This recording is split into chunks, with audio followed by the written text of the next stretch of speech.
12th class जो next lesson है optics में, वो है हमारा पोलराइजेशन ऑफ लाइट या प्रकाश का ध्रुवण।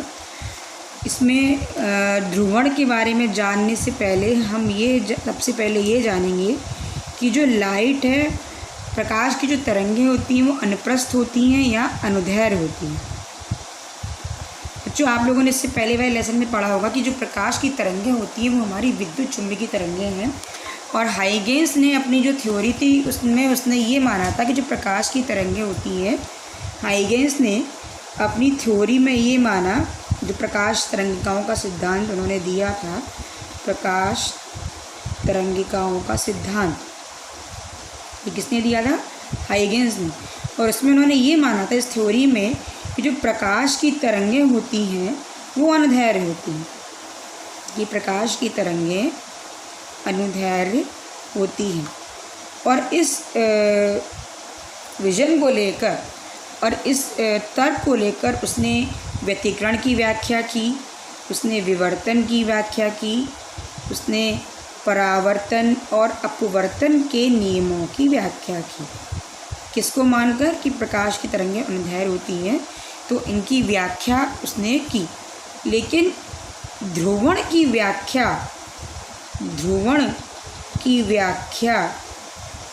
वो नहीं कर पाया। क्यों नहीं कर पाया ध्रुवण की व्याख्या? क्योंकि उन्होंने ये माना था कि प्रकाश की तरंगें अनुदैर्घ्य होती हैं। ठीक, अब प्रकाश की तरंगें अनुप्रस्थ होती हैं, अनुदैर्घ्य होती हैं, इसको हम प्रूव करने के लिए एक जो फ्रेनल थे, उन्होंने एक्सपेरिमेंट किया। उन्होंने क्या किया? उन्होंने तो गत्ते के टुकड़े लिए, इस तरीके से गत्ते के 2 टुकड़े लिए और इन टुकड़ों में उन्होंने 2 स्लिट बनाई। और ये जो स्लिट थी, इन टुकड़ों को उन्होंने एक दूसरे के समांतर इस तरीके से रखा कि ये स्लिट जो थी वो एक दूसरे के समांतर थी। अब क्या किया उन्होंने कि यहाँ से उन्होंने एक रस्सी को पास किया जो इन स्लिटों से होकर जा रही है, और उसके दूसरे सिरे को उन्होंने यहाँ पर एक हुक के थ्रू क्या किया, एक ये आपका स्थिर बिंदु है, इससे ये बी बिंदु है, इससे इसको बांध दिया। और दूसरे हिस्से को यहाँ पर उसने क्या किया, हाथ से इधर पकड़ लिया। अब हाथ से पकड़ के क्या किया, उन्होंने रस्सी को ऊपर नीचे इस तरीके से हिलाना शुरू किया। ठीक, कैसे? डोरी की लंबाई के लंबवत दिशा में। डोरी की लंबाई हमारी ऐसे है, कैसे हिलाया? रस्सी को इस तरीके से ऊपर नीचे उन्होंने हिलाया। तो उन्होंने ये देखा कि जब दोनों स्लिट एक दूसरे के समांतर होती हैं, तब तो ये जो कंपन होते हैं वो इस दूसरे वाले गत्ते से भी निकल जाते हैं और कहाँ तक पहुँच जाते हैं? डोरी के अंत सिरे तक पहुँच जाते हैं। ठीक, लेकिन जब उसने क्या किया कि धीरे धीरे इस गत्ते को घुमाना शुरू किया। ये S1 गत्ता है, ये S2 गत्ता है। धीरे धीरे इसने इस S2 गत्ते को घुमाना शुरू किया और उसको घुमाकर इसने क्या किया, इस S1 के लंबवत कर दिया। ठीक, जब S1 के लंबवत कर दिया, किस तरीके से बच्चों आप देख सकते हो, इस बुक में ये डायग्राम दिया हुआ है। शुरू में हमारा क्या था कि जो गत्ता था हमारा, शुरू में इस तरीके से एक दूसरे के समांतर थे, और जब समांतर थे तो जब इसने तरंगों को लंबवत ऊपर नीचे इस तरीके से कंपन कराया, तो जो कंपन थे दूसरे वाले गत्ते से, S2 गत्ते से भी निकल जा रहे थे। जब इसने इस गत्ते को घुमाना शुरू किया तो धीरे धीरे देखा उसने कंपनों का आयाम घटता जा रहा है। और जब गत्ता हमारा क्या हुआ कि जो S2 का जो स्लिट है, जब S1 के लंबवत हो गया, तो इस स्लिट से निकलने वाले जो कंपनों का आयाम है वो 0 हो गया। मतलब इस स्लिट से कोई भी कंपन हमारा अब नहीं निकल रहा। अब उसने क्या किया कि इसने इस डोरी की जगह क्या ली, स्प्रिंग ली। ये स्प्रिंग ली और स्प्रिंग को इसने क्या किया, आगे पीछे खींचा इस तरीके से। ये कैसे होते हैं? हमारे अनुदैर्घ्य कंपन होते हैं। अनुदैर्घ्य कंपनों में जो आपके माध्यम के कण होते हैं, तरंग के चलने की दिशा के समांतर गति करते हैं। अनुप्रस्थ में क्या करते हैं, ऊपर नीचे गति करते हैं। तो इसने क्या किया, स्प्रिंग को ऐसे खींचा और ऐसे आगे पीछे इस तरीके से खींचकर जो लंबाई की दिशा में इसको आगे पीछे खींचा। तो उसने क्या देखा कि जब स्लिट एक दूसरे के समांतर होती हैं तो ये कंपन आसानी से निकलकर इस सिरे तक पहुंच जाते हैं। ठीक, और जब धीरे धीरे से स्लिट S2 को घुमाना शुरू किया तो उसने देखा कि तब भी क्या हो रहे हैं कि कंपन हमारे आसानी से ऐसे स्प्रिंग को आगे खींचने पर भी जो स्प्रिंग के जो कंपन हैं वो हमारे आसानी से इस गत्ते से निकल जा रहे हैं। और जब गत्ता हमारा S2 S1 के लंबवत हो गया और जब उसने स्प्रिंग को फिर से खींचा, तब भी जो स्प्रिंग के कंपन थे वो S2 से हमारे पार हो गए। इसका मतलब ये हुआ कि जो इसके कंपन है वो कैसे हैं, हमारे अनुदैर्ध्य कंपन, और जो इस गत्ते में कंपन हो रहे थे जब हमने रस्सी को यूज़ किया था तो वो कंपन कैसे हैं, हमारे अनुप्रस्थ कंपन।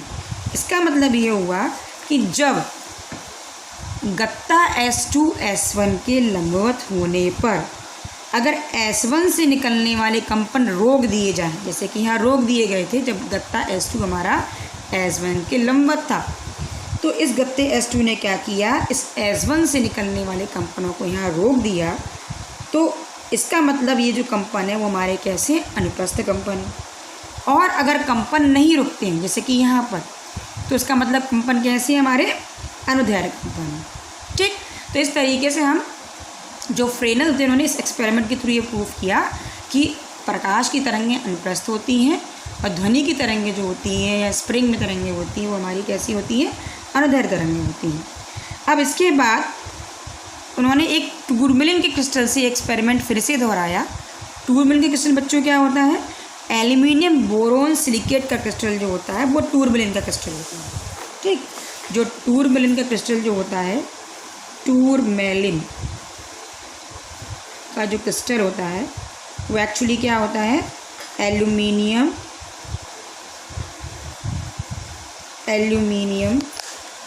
बोरोन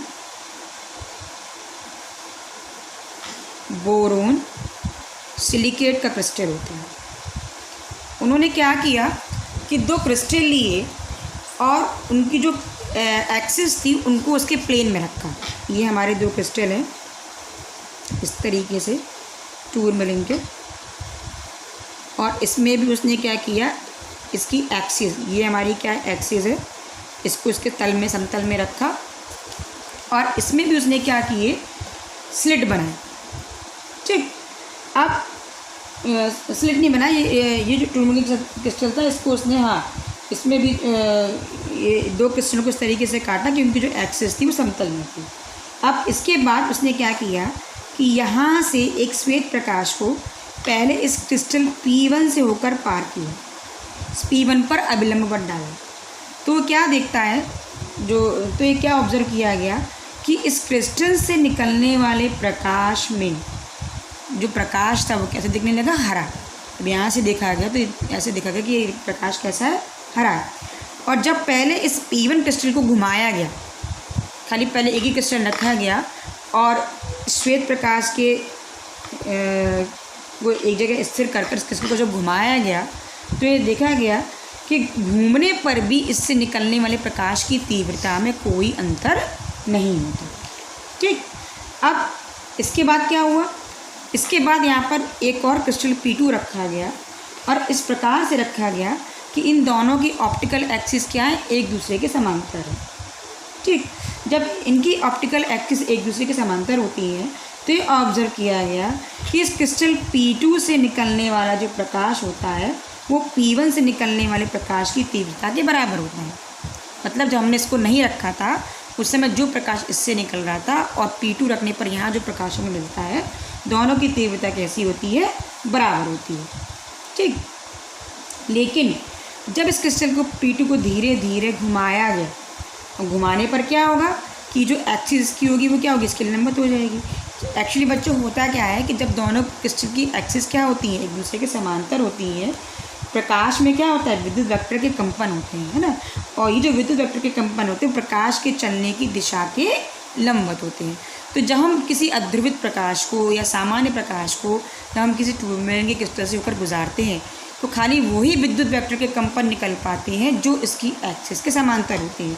तो यहाँ जो हमको विद्युत वेक्टर के कंपन मिलते हैं बच्चों, ये क्या होते हैं, हमारी इसकी एक्सिस के समांतर होते हैं। चूँकि इस P2 की अक्ष भी क्या है, इसके समांतर है, तो ये जो विद्युत वेक्टर के कंपन होंगे इस P2 अक्ष से भी निकल जाएंगे और यहाँ जो हमको प्रकाश मिलता है ये प्रकाश हमारा कहता होता है ध्रुवित प्रकाश होता है। और इस घटना को हम बच्चों कहते हैं ध्रुवण। ध्रुवण का मतलब क्या है ध्रुवण का मतलब है कि प्रकाश के विद्युत वेक्टर के कंपन प्रकाश के चलने की दिशा के लंबवत एक ही दिशा में क्या होते हैं, इनके कंपन होते हैं। ठीक। अध्रुवित का मतलब क्या है कि प्रकाश के जो विद्युत वेक्टर के कंपन होते हैं वो प्रकाश के चलने की दिशा के लंबवत सभी दिशाओं में सिमेट्रिकली, मतलब ऐसे भी प्रकाश विद्युत वेक्टर के कंपन होंगे, ऐसे भी होंगे, ऐसे भी, ऐसे भी, ऐसे भी, सभी दिशाओं में सिमेट्रिकली होते हैं। ठीक। तो ये टूरमैलिन का जो क्रिस्टल P1 होता है ये खाली उन्हीं प्रकाश विद्युत वेक्टर के कंपन को अपने से होकर जाने देता है जिनकी एक्सिस क्या होती, जिनके कंपन क्या होते हैं, इस P1 के समांतर होते हैं। ठीक। जब क्या होता है, जब आप इस P2 को घुमाते हो और इसकी एक्सिस क्या होती है, P1 के लंबवत हो जाती है। जैसे कि इस फिगर में आपको दिखाया गया है बच्चों, इसमें आप देख सकते हो कि ये जो एक्सिस है हमारी वो इसके लंबवत होगी। तो जब इस क्रिस्टल P2 की जो एक्सिस होती है जो P1 के लंबवत हो जाती है, उस केस में इस क्रिस्टल P2 से यहाँ पर हमको कोई भी प्रकाश नहीं मिलता। यहाँ जो निर्गत प्रकाश की तीव्रता होती है वो कैसी होती है, शून्य होती है, इसलिए यह न्यूनतम प्रकाश लिखा गया है। ठीक।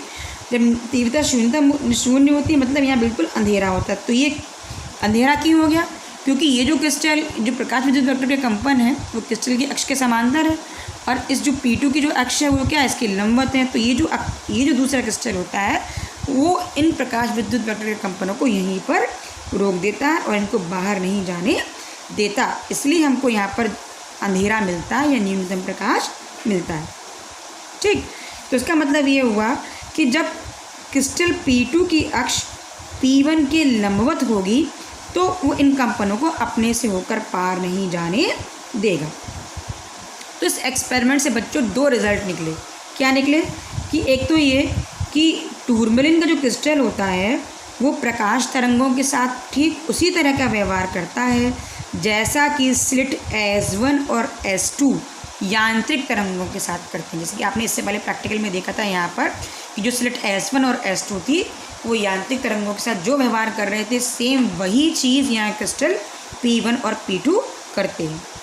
और दूसरा क्या ये निष्कर्ष निकला, दूसरा निष्कर्ष ये निकला कि प्रकाश तरंगें कैसी है, हमारी अनुप्रस्थ तरंगें। ठीक है। तो इस तरीके से एक्सपेरिमेंट किया गया।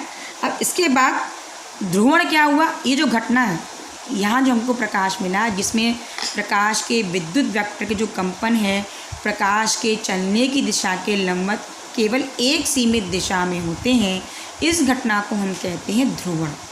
ठीक। तो ध्रुवण क्या होता है बच्चों, ध्रुवण की डेफिनेशन आप लोग लिख लीजिए यहाँ पर कि पहले तो हाँ, ध्रुवण की डेफिनेशन क्या होती है कि प्रकाश में विद्युत वेक्टर के कंपनों को प्रकाश संचरण की दिशा के लंबवत तल में किसी एक ही दिशा में सीमित कर देना प्रकाश का ध्रुवण कहलाता है। मतलब जब प्रकाश के विद्युत वेक्टर के कंपन प्रकाश के संचरण की दिशा के लंबवत तल में खाली एक ही दिशा में जब होते हैं तो इस घटना को हम कहते हैं प्रकाश का ध्रुवण। अब इसके बाद बच्चों आता है कि ध्रुवित और अध्रुवित प्रकाश क्या होता है। ये ध्रुवण हो गया। ठीक। अब इसके बाद आप लोगों ने अभी जैसे देखा कि एक कंडीशन ऐसी आई थी कि जब ये आप लोगों ने देखा कि जब टूरमैलिन क्रिस्टल से जो प्रकाश निकलता है हमारा, इसमें आप ये देख सकते हो इस फिगर में, ये जो प्रकाश है वो हमारा कैसा है, ध्रुवित प्रकाश है। और जब ये दूसरे क्रिस्टल पर गिरता है ना, तो जब इनकी अक्ष समांतर होती हैं तो ये जो ध्रुवित प्रकाश है दूसरे वाले क्रिस्टल से भी निकल जाता है और यहाँ पर हमको अधिकतम प्रकाश मिलता है। लेकिन जब हम क्रिस्टल को घुमाते हैं, दूसरे वाले क्रिस्टल को घुमाते हैं और जब दूसरे वाले क्रिस्टल की अक्ष पहले वाले क्रिस्टल की अक्ष के लंबवत होती है तो पहले वाले क्रिस्टल से निकलने वाले जो कंपन हैं वो दूसरे वाले क्रिस्टल के द्वारा रोक दिए जाते हैं, और इस समय जो निर्गत प्रकाश की तीव्रता है वो कैसी है, न्यूनतम है या शून्य है ना। तो इस पोजीशन को हम क्या कहते हैं, हम कहते हैं कि इस अवस्था में जो हमारे दोनों क्रिस्टल हैं वो कैसी अवस्था में, क्रॉस्ड स्टेट में, क्रॉसिस अवस्था में। क्रॉस स्टेट में कब होते हैं कि जब एक क्रिस्टल की अक्ष दूसरे क्रिस्टल की अक्ष के लंबवत होती है और वो क्रिस्टल पहले क्रिस्टल से निकलने वाले कंपनों को क्या कर देता है, रोक देता है, तो ये स्टेट कहलाती है हमारी क्रॉस स्टेट कहलाती है। ठीक, तो टूरमरीन के पहले क्रिस्टल से जो प्रकाश निकलता है, इस प्रकाश को, इस क्रिस्टल को, ये प्रकाश हमारा कैसा होता है, ध्रुवित प्रकाश होता है, और इस क्रिस्टल को हम बोलते हैं ध्रुवक। ध्रुवक क्यों बोलते हैं, क्योंकि जो प्रकाश चारों दिशाओं में गति कर रहा है सिमेट्रिकली, जिसमें प्रकाश विद्युत वेक्टर के कंपन सिमेट्रिकली चारों तरफ है, उनको वो खाली एक ही दिशा में सीमित कर दे रहा है। ठीक है, तो ये क्या कहलाता है, ध्रुवक। और जो दूसरा क्रिस्टल है वो पहले क्रिस्टल से निकलने वाले प्रकाश की टेस्टिंग कर रहा है ना, कि वो ध्रुवित है या नहीं, कि इसमें प्रकाश विद्युत वेक्टर के कंपन एक ही दिशा में है या नहीं, उसकी टेस्टिंग कर रहा है। तो दूसरे वाले क्रिस्टल को हम बोलते हैं एनालाइजर या विश्लेषक। ठीक है, तो ध्रुवण की जो घटना होती है वो केवल प्रकाश में ही होती है, ध्वनि में नहीं होती। क्यों नहीं होती, क्योंकि जो प्रकाश की तरंगें होती हैं वो अनुप्रस्थ तरंगें होती हैं, और ध्वनि की तरंगें होती हैं वो अनुदैर्घ्य तरंगें होती हैं।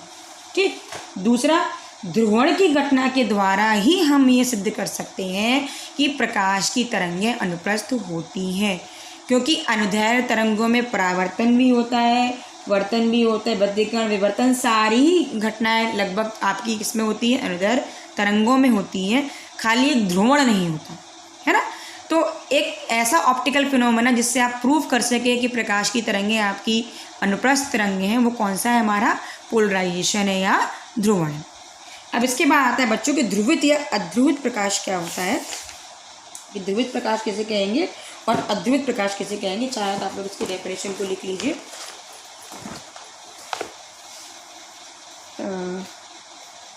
अध्रुवित प्रकाश, अध्रुवित प्रकाश क्या होता है, अध्रुवित प्रकाश का जो सिंबल होता है बच्चों वो इस तरीके से होता है। इसमें प्रकाश के जो विद्युत वेक्टर के कंपन होते हैं वो प्रकाश के चलने की दिशा के लंबवत सभी दिशाओं में क्या होते हैं, सिमेट्रिकली रूप से होते हैं। तो इसे हम क्या कहेंगे, अध्रुवित प्रकाश कहेंगे। तो अध्रुवित प्रकाश, अध्रुवित प्रकाश वह प्रकाश है जिसमें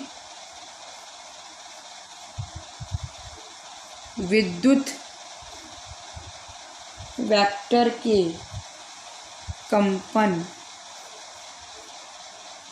प्रकाश के संचरण की दिशा के लंबवत तल में, ये ध्यान रखना कि प्लेन कैसा है हमारा, लंबवत। प्रकाश हमारा ऐसे चल रहा है तो इसके लंबवत प्लेन ये होगा, इसमें सभी दिशाओं में सिमेट्रिकली होंगे। लंबवत तल में सभी संभव दिशाओं में सममित रूप से होते हैं। ठीक, अब इसके बाद तुम्हारा आता है कि ध्रुवित प्रकाश। ध्रुवित प्रकाश क्या होता है, जैसे कि मैंने बताया कि जिसमें प्रकाश के विद्युत वेक्टर के कंपन प्रकाश के चलने की दिशा के लंबवत तल में केवल एक ही दिशा में होते हैं। ठीक है, उससे हम क्या कहते हैं, ध्रुवित प्रकाश। तो ध्रुवित प्रकाश वह प्रकाश है, ध्रुवित प्रकाश वह प्रकाश है जिसमें विद्युत वेक्टर के कंपन, जिसमें विद्युत वेक्टर के कंपन प्रकाश संचरण की दिशा के लंबवत तल में केवल एक ही दिशा में सीमित होते हैं। ठीक, तो ध्रुवित प्रकाश क्या होता है? ध्रुवित प्रकाश वह प्रकाश है जिसमें विद्युत वेक्टर के कंपन प्रकाश संचरण की दिशा के लंबवत तल में केवल एक ही दिशा में सीमित होते हैं। इसका जो सिंबल होता है बच्चों ध्रुवित प्रकाश का, ध्रुवित प्रकाश का सिंबल मैंने आप लोगों को ऊपर बताया, इस तरीके से सिमेट्रिकली क्या होगा, सभी दिशाओं में होगा। और जो ध्रुवित प्रकाश होता है, ध्रुवित प्रकाश के लिए सिंबल हमारा क्या होता है, इस तरीके से होता है। इसमें जो कंपन है हमारे प्रकाश के संचरण, प्रकाश हमारा इस डायरेक्शन में चल रहा है और लंबवत तल में जो कंपन हो रहे हैं हमारे इस तरीके से हो रहे हैं। इसमें कागज़ के तल के समांतर हो रहे हैं। ये क्या है बच्चों, कागज़ के तल के समांतर। ये कंपन हमारे ऐसे भी हो सकते हैं, ऐसे अंदर की तरफ। ये भी क्या है, इसके लंबवत तल है। देखो बच्चों, ये जो लाइन है इसके लंबवत दो तल हो सकते हैं, एक तो ये वाला प्लेन और एक ये वाला प्लेन, है ना। तो कंपन हमारे ऐसे भी हो सकते हैं ऊपर नीचे, और ऐसे भी हो सकते हैं ऊपर नीचे। जैसे मेरा पेन ऊपर नीचे गति कर रहा है, ऐसे अंदर की तरफ, पेपर के अंदर की तरफ भी हो सकते हैं, है ना। तो इस अंदर की तरफ के मोशन को हम रिप्रेजेंट करने के लिए डॉट से रिप्रेजेंट करते हैं। तो इसमें जो कंपन होंगे वो कागज़ के तल के लंबवत कंपन होंगे। इसमें क्या होंगे, कागज़ के तल के लंबवत कंपन। हमेशा ध्यान रखना कि अगर इस तरीके से एरो बना है तो कागज़ के तल के समांतर है, और अगर डॉट है तो कागज़ के तल के लंबवत कंपन है। अब इसके बाद बच्चों तुम्हारा